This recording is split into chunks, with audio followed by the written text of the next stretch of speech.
Win big with new DRF All Access past performances. With one best-in-class product, you now get all three past performance formats. Go to DRF.com and use coupon code 1FREEPP for a free single card today. Hi everyone, David Aragona here with the April 17th edition of Horses to Watch, where we take a look back at some replays from the last week, trying to find some horses that encountered adversity and were prevented from achieving an optimal result due to the trips that they received.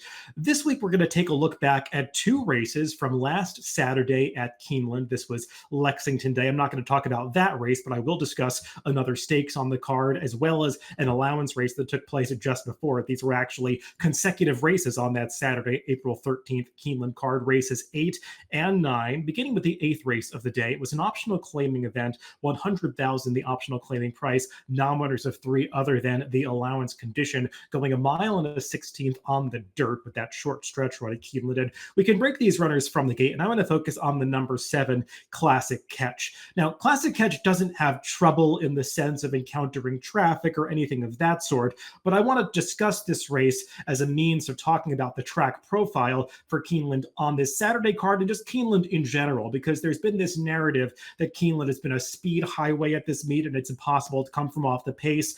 I'm not sure that that's necessarily been true every day. I think that there have been some nuances that detect on each card where sometimes speed is good, sometimes the inside path is good, sometimes horses can close, and track, it seems like the track is very fair. On this day, Keeneland last Saturday, April 13th, it felt like in the dirt races, and especially the dirt routes, you really needed to have inside position to have your best chance. And you're going to note that the two horses that finished first and second in this race are the number 3, Frosted Departure, and the number 5, Hayes Strike. And you could just check it out right now. They are both on the rail at this point in the race, one on the lead and one in last place. So not favoring a particular running style, both these horses save all the ground, getting rail skimming trips. And I think that really benefited them in the result. Not the case for the number 7 Classic Catch, who is the horse that I'm focusing on in this replay. You saw he broke with the field, was a little wide into the clubhouse turn, continues to try to make this wide move around the far turn, and moves like this were just not working at Keeneland on Saturday, especially in these 2-turn dirt routes. And you could see the number 5 towards the back of the pack has to come around one horse. He's going to go right back to the inside, though, and basically scoot up the rail to ultimately make that run at the inside, whereas Classic Catch comes widest in the stretch. He's plugging away, and he's going to get pretty close by the time they come onto the wire, finishing 4th in here. But the kind of trip that he got, if you watch the 2 other dirt routes on this card, especially the Lexington just 2 races later, horses that were trying to close outside like he was every step of the way were just spinning their wheels. And Classic Catch is actually the horse that had the most success trying to make one of those outside runs around both turns. This is a Todd Pletcher horse that was coming off a layoff, making his 4-year-old debut in this race. He had shown some talent last year, had run some fast speed figures in the summer at Saratoga,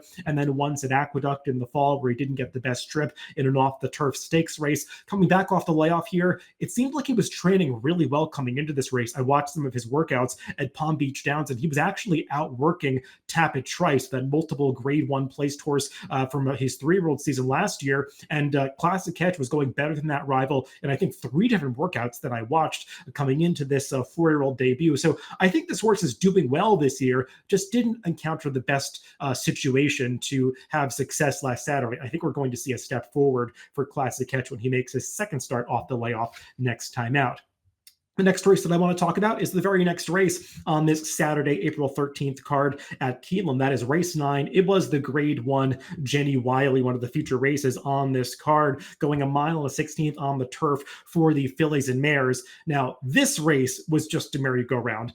We'll break these runners from the gate, and I want to focus on the number 3, Elusive Princess, and the number 8, Star Fortress, because they are completely pace compromised by the way this race unfolded. Now, neither one does particularly well in this race. They're going to finish 8th and 9th, and you can see highlighted there Elusive Princess in the yellow cap. She's going to be steadied back even further than I think where her rider wanted her to be heading into that clubhouse turn. Star Fortress just doesn't really possess much early speed, so she also winds up towards the back of the pack, and they are last and second to last heading into that clubhouse turn, and that's a big problem in a race that is completely completely dominated by forward horses. The number 10, But Cachet, who maybe didn't look like the obvious speed on paper, but had some intention to go to the front as one of the Chad Brown quartet in here. She made the lead. The number 5, a Charlie Appleby runner coming into this race, was also forward in here, both of them saving ground every step of the way, and they're going to run 1-2. And actually, the horses that are in the top 4 at this point in the race, the number 10, 9, 5, and 7,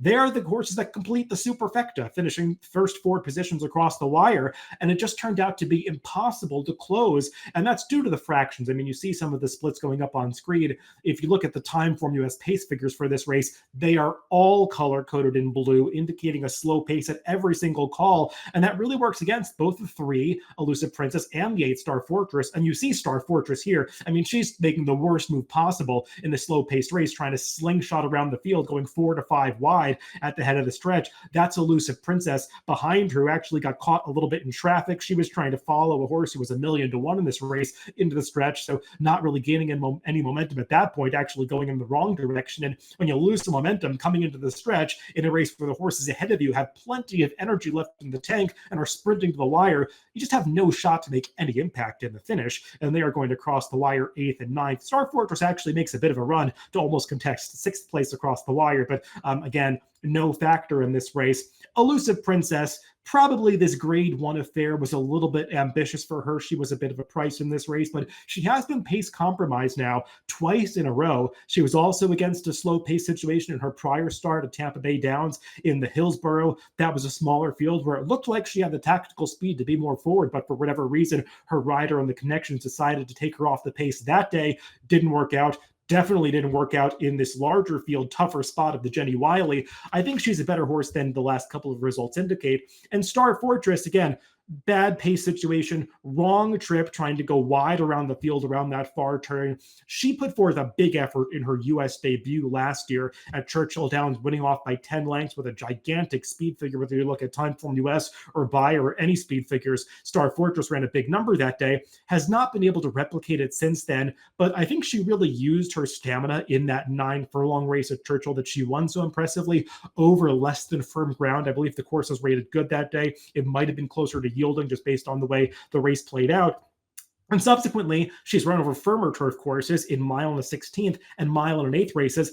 I think she's a horse whose biggest asset is her stamina, and she's just not able to use it in races like the one we just watched that turn into sprints to the wire. When you go back and look at her European form from last year and into her 2 years ago, I mean, she was competing exclusively in 10 furlong out to a mile and a half races in Great Britain. So she's not even gone that far since coming to the States, where typically those types of horses want to go even longer in the U.S. So, I mean, Cherie DeVaux obviously has had a lot of success over the past couple of years. She knows what she's doing as this horse trainer, but watching this horse run, I get the strong sense that she wants marathon races, and I would love to see her connections actually run her in one of those. I think there's one coming up later this month at Keeneland, but I don't think they're going to wheel her back quickly after just competing earlier in this meet. So maybe in the ensuing months, Star Fortress can get a chance to go a little bit longer. So those are my horses to watch for this week. Just a couple of replays to take a look at on this episode. If you want to follow any of these horses moving forward, you can go on to your DRF.com account and add these horses to your horse watch list, and you'll get email notifications when these horses run back in the future.